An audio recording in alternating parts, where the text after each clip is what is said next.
All right. Hi, everyone. This is Ryan Ham, editor of Dental Lab Products magazine. I'm here today with Bennett Napier, the Chief Staff Executive at the National Association for Dental Laboratories. He's here to talk to us about some new research that NADL has just concluded and to kind of talk to us about the present and the future of dental labs. Bennett, thanks so much for being here today. Thank you, Ryan. We appreciate the opportunity. So the new study commissioned by the NADL shows that the number of dental laboratories in the United States will have decreased by 39% from 2006 until 2017. What do you think that says about the industry?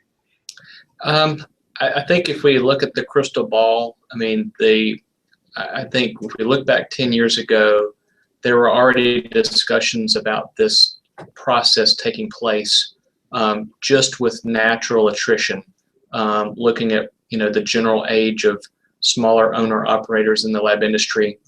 And I think certainly when you take in the 2008 recession in collaboration with what we thought was already going to happen, to some extent it kind of just sped up the process. Now, in one token, in terms of the way we break down the research, is we're not finding a lot of attrition in laboratories with the payroll, meaning 2 or more employees. It's been fairly stable. I mean, there's still been a decline, but not a huge decline. So it really is what I call the smaller operator, usually a one-person laboratory, where we've seen the biggest decline. So that's one thing I would note for this part of the process. The other part of the research, definitely indicates the larger getting larger. And, it's not just, the conglomerates. We're finding what I call, regional players in a marketplace that are acquiring smaller satellite locations. And so that's also, affected the fluctuation of the numbers. So, I think you have to peel the onion back somewhat to have context. And so, one thing we've seen based on the research is, all of these labs that quote unquote left the market maybe didn't leave completely. They have been acquired and maybe are now working for somebody else that was, that they were competing against before. Now they're an employee, even in those local markets. So the good news, some of the talent, that was there didn't leave completely the profession. But certainly where they are and what they're doing has changed. So bottom line, though, is, from an overall perspective, there is a supply and demand issue. As, the demand for dental services grows, there is certainly going to be an issue on the supply side of how many labs are left in the market to provide that service. And so, that's why we, as you do at Dental Lab Products, really talk about the digital model of, how can automation help, provide the capacity to meet that demand when, there's less physical players in the market.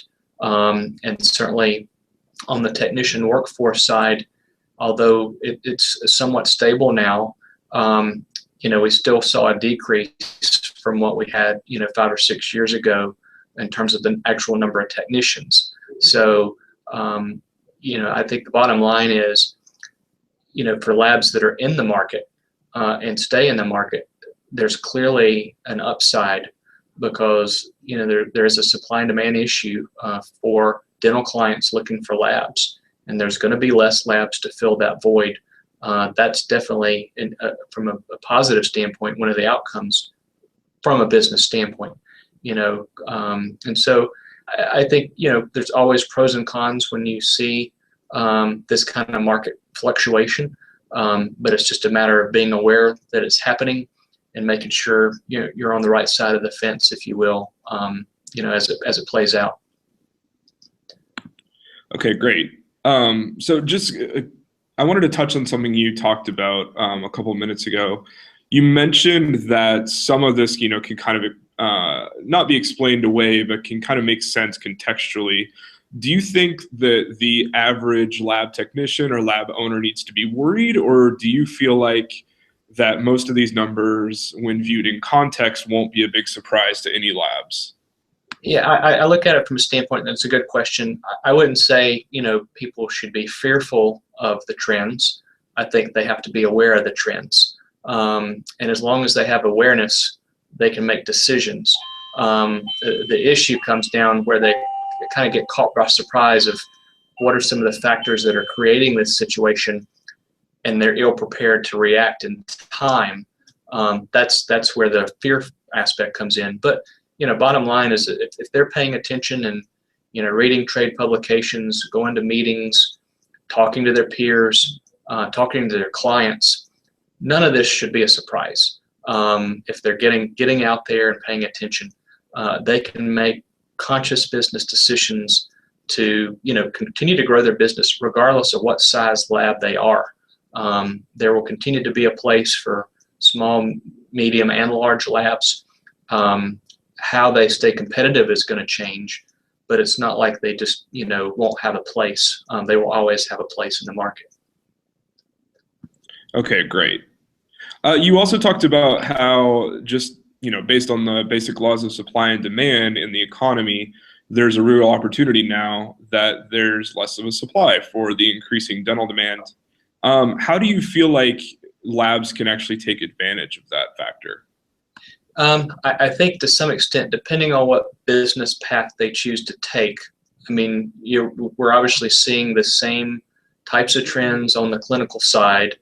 So, if a laboratory, and I'll just use the example, if it's a smaller lab owner and they're used to that relationship working with, a solo practitioner or small number of group practices in their local area, and they want to grow their business, the types of people that they're probably going to have to interact with now to grow their business, even in a normal organic growth, are probably going to have more of a, I guess I would say, corporate mentality in terms of, production and turnaround timeframes and,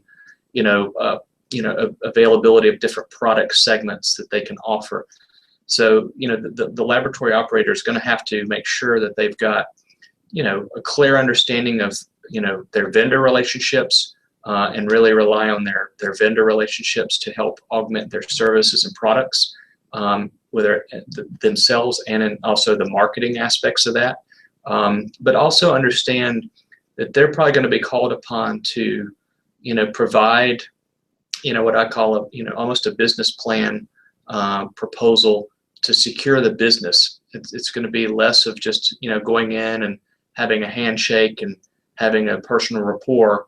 They're going to have, people that are now looking at it from kind of the bean counter standpoint that really want to know, I'm hiring a lab, not just an owner who is a technician owner, and but they also have some, business acumen to support the relationship on a long-term basis. So that I think that's the part that some labs are going to have to up their knowledge base to be successful in that kind of relationship. But they certainly they can still provide the same technical expertise. But securing that business is going to be a little bit of a different of a process. Okay, great.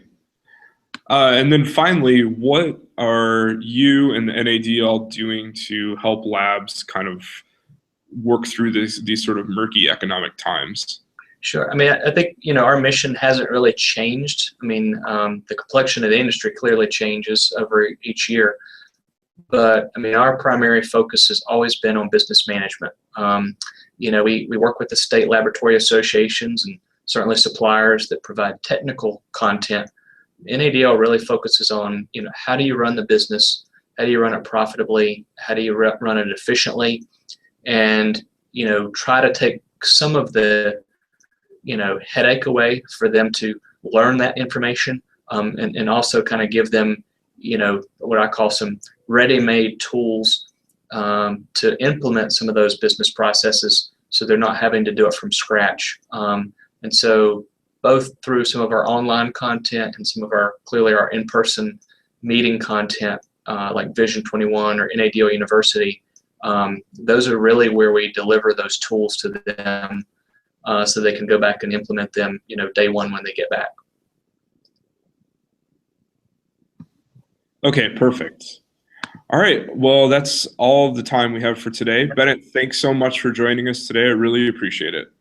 Thank you, Ryan, and thanks for Dental Lab Products for your focus on this topic. Thank you.